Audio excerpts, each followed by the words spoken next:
Welcome to Creation in the 21st Century. I'm your host, Carl Baugh, founder and director of the Creation Evidence Museum in Glen Rose, Texas. The title to today's program is Reclaiming Biology, Part 3.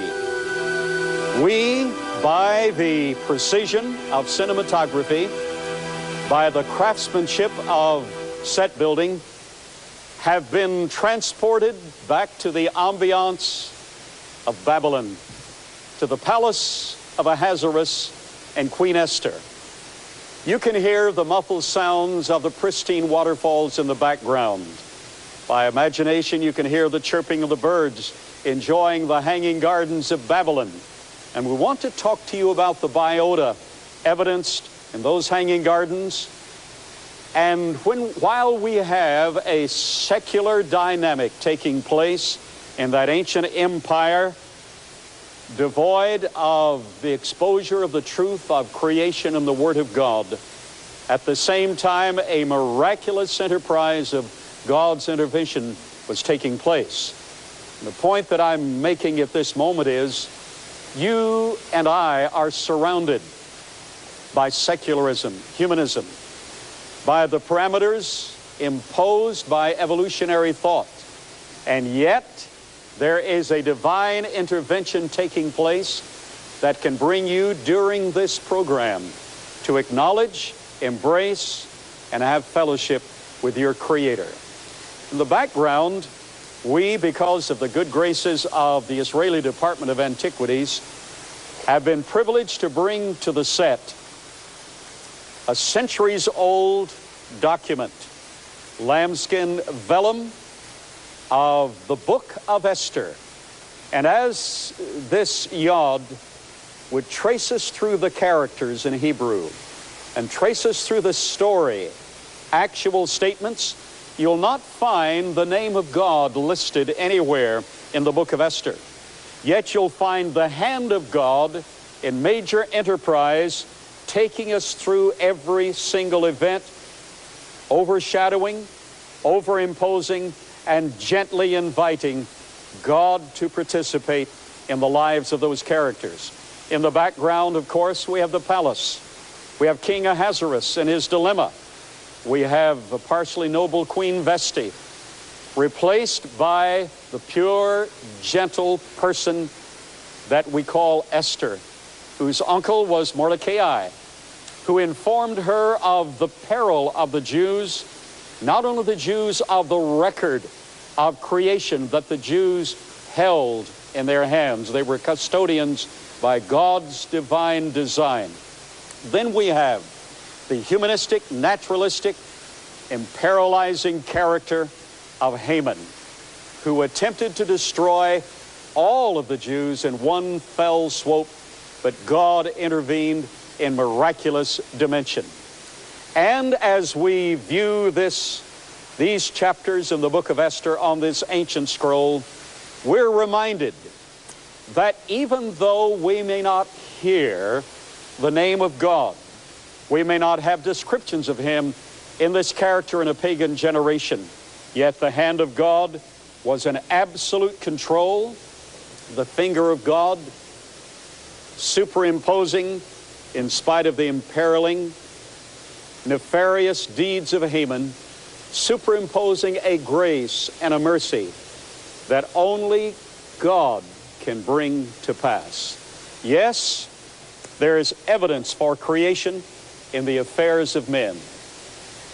And as you listen to the muffling waters of the pristine falls in the palace, and as you listen in mind's eye to the singing of the birds and envision the background of the hanging gardens of Babylon, I want to invite a major scholar to lead us to the scientific conclusion that creation is factual. I'm pleased to invite a very personal friend, Dr. Joseph Mastropaolo. Dr. Mastropaolo, you're my friend. I'm happy to be here, Dr. Baugh, and I agree that you are a great friend. Thank you very much. Well, you know, we are all elevated by the people we walk with. And in the background of the book of Esther, And the ambiance of this reenactment of the palace, we can almost feel the uplifting spirit of Mordecai the uncle, and the request, and then the courage of this young lady. And I think you're going to be calling upon people in this broadcast to have the same courage that Esther displayed and that Mordecai displayed, to stand for the truth and the preservation of that which is personally and academically correct, namely creation. Correct. Yes. Now, I think this audience needs to know, briefly, you, of course, are PhD, have your PhD in kinesiology, which is more than just the response of the human muscular system. Your studies have to do with factual, mathematical dynamics of metabolism, structure of the muscles, the potential. In fact, you were the scientist behind the Gossamer Albatross experiment, which was one of the greatest scientific accomplishments of the 20th century. Correct. Briefly describe that to us, please. Well, man has, by his musculature and body weight, an ability barely to fly by his own power. Dogs could easily fly, horses never will. Now, with the assistance of a mechanism. Well, yes. We have to depend upon our best knowledge of aerodynamics. Yes. And given that, we're barely able to fly. So I had to invent a new method of getting more power from the muscle in order for this to be possible. I did that and trained the pilot that way, although it had to be by enticing him into it. He had to fail at first and then see that as he tried this experimental method, he got closer and closer to winning the prize.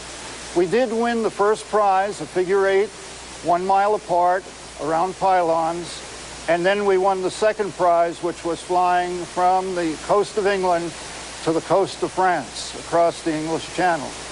And we received a medal. I received a medal from the Royal Aeronautical Society for that achievement. Well, not only have you fulfilled that great scientific exploit, but you have a history. Your ancestry has some Nobel medal involved, I believe. Tell us about the name. The name Mastropaolo has two parts. The Mastro means teacher and the Paolo means Paul. So we have a family name that comes from the teacher Paul, or the Mastri, which were the teachers, the chief artisans in the Italian society. There was the Mastro, then there was the journeyman, and then there was the apprentice. Michelangelo had a teacher whose name was Mastropaolo. We don't know that we're related to that teacher, but that is part of the history of the family name. Well, I wouldn't doubt, and certainly by academic profile, you are related, and probably genetically related as well. Now, in the last programs, and we had a vast audience watching the last programs, part 1 and part 2, in these programs, Dr. Mastropaolo, you totally devastated the theory of evolution in its academic profile. As you gave us the names of persons you personally challenged to go to court before an appellate judge and to present the case. And the case was that, as you have presented, they were to try to prove that evolution was scientific. And your position was to prove that evolution is religious and creation is science. Is that correct? That's correct. You've challenged the great master thinkers in evolutionary profile of our generation, correct? I tried to find the foremost spokespeople for evolution. They're foremost scientists. I even wrote to organizations, the organization that's supposed to lead evolution in the United States, and I said, who is your champion scientist evolutionist? They would not reply. So they defaulted. And in the Kansas hearing on intelligent design, I believe you told us you were there, and there were 17 scientists presenting papers for intelligent design, major credentialed scientists, and not one single opponent showed up favoring evolution when the chips were down. Correct. Those were hearings that were supposed to decide whether intelligent design would be mentioned in the Kansas guidelines. They were supposed to show up to give the evolutionist part of the story. 17 PhDs gave the evidence for intelligent design. Some of the best papers I'd ever heard in my whole life. Not one showed up for the evolutionists. All right. Now, whether this generation yet knows how to appreciate the work that you have done in your challenge, academic challenge to evolution, we appreciate it. I applaud you. Now, this program, since you have academically devastated evolution, whether they realize it or not, the throat is cut. They won't know it until they try to turn their head. Masterfully done, Mastropaolo. Now, since you have devastated the theory of evolution, this program today is dedicated to the proposition that there is tangible scientific evidence supporting creation, not religiously, but academically. Can you take us through a profile of that evidence? Yes, I would love to. Let's come to these slides. And what we'll show here are three kinds of genetic reserves. I want to emphasize that this is built into every biologic organism, not just the ones that are being shown. And here we have sequential genetic reserves, which take an organism from its fertilized egg or seed stage through to its adulthood. And you can see the vast change in morphology as it goes through these stages. Something that cannot be diagrammed or explained even by the foremost evolutionists or scientists or engineers. And all of that genetic information has to be in place from the bud all the way through the performance for this to be a viable organism at all. And it does it in an infallible way. We can use this as an experiment, because we will find that this egg will hatch to that caterpillar. It will gain 2,700 times its initial weight. It will spin a chrysalis. Out will come an adult butterfly that can fly 24 miles an hour over a 3,000-mile course with all of the navigational equipment on board in the size of a head of a pin. And no engineer can explain how that is done.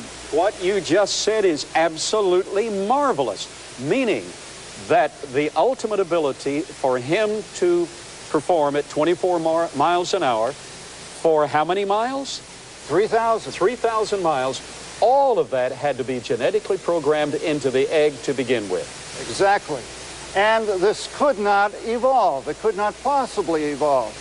It requires engineering beyond our concept of what engineering is. There's another cyclical genetic reserve shown with this Arctic fox in wintertime with its white coat, in summertime with its gray coat, and that will go on not just once in its life, like these sequential ones, but it will go cyclically every cycle of the seasons, so that it will be immune to detection by the predators in winter as well as summer. And it will go on and on and on until until the fox dies of old age. So that's another thing that we cannot explain, and yet is designed and engineered into that organism for its survival. It is that reason that it survives. It could never have evolved that if it tried to evolve it and got to white. Yes. It would be killed in the spring. Yes. Or vice versa. It had to have both at the same time, and that's why evolution would completely fail. And the same genetics, cyclical genetics, are programmed into the offspring, and it's an offspring, therefore the same cyclical genetics had to be programmed into the parent. And it never makes a mistake. It never comes up with orange or blue or green. It always comes up with white in winter and gray in summer. It never makes a mistake, and it's always punctual.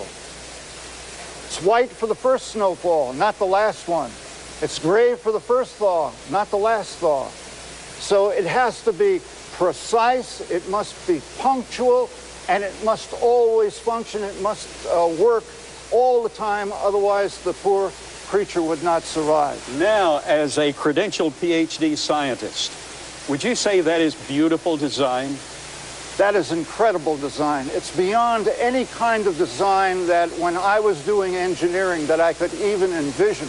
Would you also say that that design requires a designer? It has to have a designer.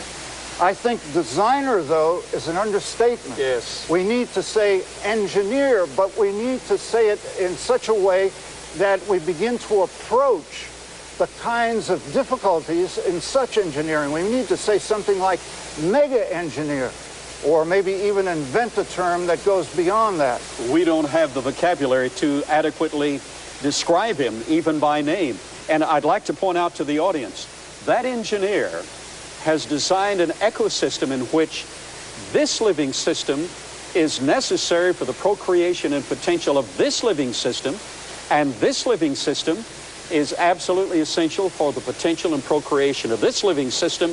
So that designer, mega, magnificent, majestic engineer is working on all of these simultaneously. Yes, and so that they would help each other in a biosphere, Yes. you might say a global living organism in which all of these organisms have their role to play so that they may all survive, because individually they could not survive alone. And if too many of them perish, then all of it perishes in time, for each is dependent on the other. Okay, then you have a third reserve, genetic. These are called arousal genetic reserves, and what that means is there must be some stimulus that will cause something that's unmanifested to manifest itself and help the organism to survive. So a break in the skin will arouse the genetic reserve to form a clot so that the person doesn't bleed to death. A broken bone will, with the periosteum, form osteoblasts to mend the bone so that, again, the organism can survive. And here we have the skin being abraded or cut with fibroblastic proliferation taking place so that, again, the wounds can be healed. Now, the important thing with all of this is that the organism doesn't know it needs those things until it occurs. Yes. Therefore, you cannot evolve something like that. It must be designed into the organism so that, again, it occurs precisely and punctually when needed. Masterfully stated.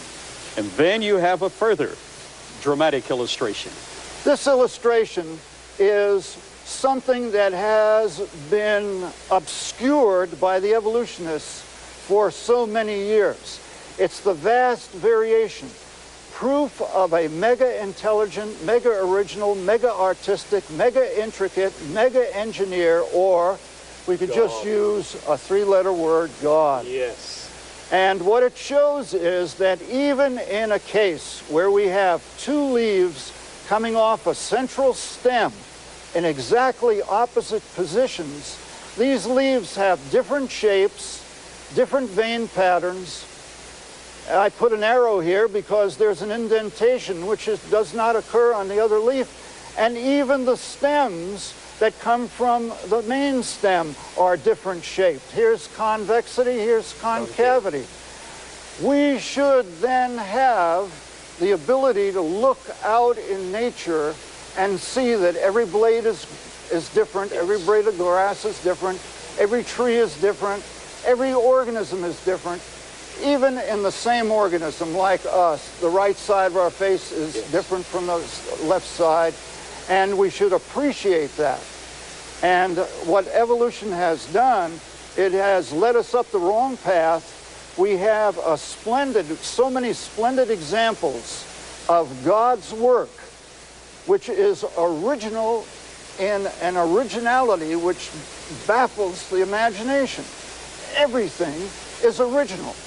And that is an incredible thing and an incredible gift. Absolutely. And now, Dr. Mastropaolo, as the minutes are ticking away, would you give us a concept of the age of the Earth, which does the age of the Earth support long age development, or is everything recent?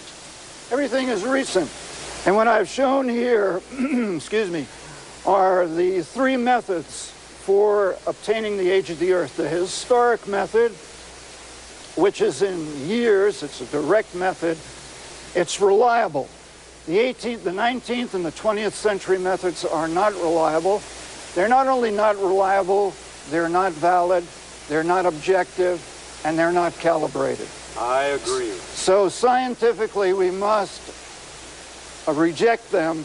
The only one that's left is the historical, and what the historical says is the age of the Earth is approximately 6,800 years, plus or minus 850 years would be the standard deviation. And as we transfer in the last moments to a bit more data that this audience needs, I want to point out that what he is saying in the historical record of the youth of the Earth, the lack of long evolutionary time in the Earth, is verified in many ways. Recently, I took a group of 49 people to Israel. 3 of those were credentialed geologists. 2 of them were PhDs. They examined a layer and identified a layer about 4.5 feet thick, sedimentary deposits, a layer in which certain Cretaceous fossils are found, and I've been digging in that layer for decades. Dr. Derek Egger, world-class geophysicist and geologist, deceased, not a creationist, admitted in Nature the Stratigraphic Record that that same layer was first examined in Texas, near Glen Rose and near Austin, Texas, extends 1,600 miles to the eastern seaboard of the United States, picks up again at the White Cliffs of Dover. That same sedimentary layer runs throughout all of Europe and Asia, runs south throughout Africa, from Texas runs south throughout Central and South America, runs north throughout Canada. In other words, we have evidence of a single episode, a global event called the worldwide flood. And in that event were deposited all of these marvelous creatures that then became fossilized. So Dr. Mastropaolo, that one single event erases at least 140 million years of evolutionary supposition. And when we look closely, that's true throughout the biota and the geologic examination. Now, we have only moments left. Would you give us a thumbnail sketch of the statement here? I would like to point this one out because it supports what you just reflected in different data. These data are medical data. These were reported in the medical literature, peer-reviewed, and what they show is new genetic disorders. And what they are doing is they're showing you that as we go forward in time, these new genetic disorders are increasing. So what we have here is devolution happening, but if we go back in time, we find that we are getting more and more perfection in the human. And viable. And we probably had 0, if we make a dotted line, we probably had 0 genetic disorders up until the time of the flood. After the flood, they probably began. So here we have scientific medical data in support of the global flood and in support of creation and disproving evolution. Beautiful data. Let's take just 30 seconds. Would you enunciate for us this statement of world population history? As we go back in time, what we find is the world population has gotten smaller and smaller until we come to an original couple. Now, this is from the U.S. Census Bureau, so it's scientific information. It's not made up by me or anyone like me. So now the question is, what was that original couple like? Were they like ape people, or were they like us? That is what I call the Adam and Eve controversy. Is it really a controversy? Because if we look into these ape people, whether it's these or others, what we find is this was a complete fraud, complete imagination. Yes. And what I call anti-biology. Even though it was given a scientific name, Yes. it was completely imagined. And the convergence of these two graphs show that in the recent past, there was a perfect couple that populated planet Earth. Now let's go central to the set to close the telecast today. This has been a marvelous experience with Dr. Joseph Mastropaolo, a master in scientific accomplishment, and he's demonstrated to us that there is clear, impeccable evidence supporting creation. You were designed and created. But let's add a chapter to that. The Creator who made you, this mega master engineer, wants you to be in his family. He wants you to know him. Wouldn't you just pray this simple prayer simply from your heart right now? Just pray, dear God, I'm lost. I'm a sinner. But I know that you made the world and you made me. I know that you sent your Son, Jesus Christ, to die for me. Right now, I receive him into my heart. Right now, Lord Jesus, I open my heart to you. Come in right now. Live in my heart, and I will serve you with all my heart. If you prayed that simple prayer, the God of the universe, approaching you, wants to walk with you both in time and throughout eternity. Information like you've received today is available at the Creation Evidence Museum in printed form, in videos. We even have a coloring book for the kids. Just call or write us at Creation Evidence Museum, P.O. Box 309, Glen Rose, Texas 76043, area code 254-897-3200, or check us out on the web, creationevidence.org.